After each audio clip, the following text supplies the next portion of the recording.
Não adianta você ter vontade se você não tem coragem. Se você não tem coragem de agir. E o que te impede de chegar no teu objetivo, na grande maioria das vezes, é a coragem, a falta de coragem de fazer no dia a dia o que precisa ser feito para chegar no objetivo.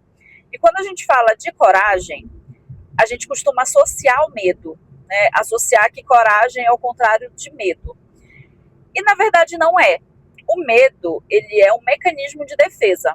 Quando a gente para pensar no medo, se você tem medo de se queimar no fogo, tem uma fogueira, você tem medo de colocar a mão, porque você sabe que você vai se queimar. O medo, ele te protege.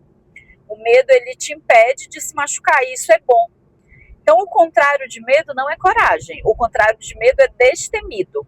Uma criança de 4 anos, de 3, 4 anos, ela não tem medo. Tanto que criança, ela pode colocar perfeitamente a mão no fogo, porque ela não tem medo, ela não tem esse mecanismo de defesa ainda desenvolvido.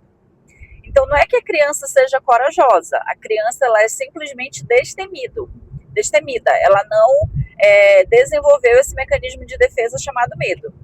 Quando a gente vai crescendo e vai adquirindo, vai desenvolvendo esse mecanismo de defesa, aí a gente precisa trabalhar e dosar o nosso medo. E não é que você vai deixar de ter, porque o medo, ele te protege, o medo, ele te ajuda a se colocar em situações que muitas vezes você não vai conseguir segurar, você não vai conseguir lidar. E isso é importante, o medo, ele é muito importante. Mas quando a gente está falando de situações onde exige coragem, a coragem, você vai agir apesar do medo. A coragem te faz, você pode ter medo, ela te faz enxergar os ganhos que você tem agindo mesmo com medo. Agindo mesmo que você tenha um medo, muitas vezes, de exposição. Muitas vezes o medo de incomodar, o medo de parecer demais.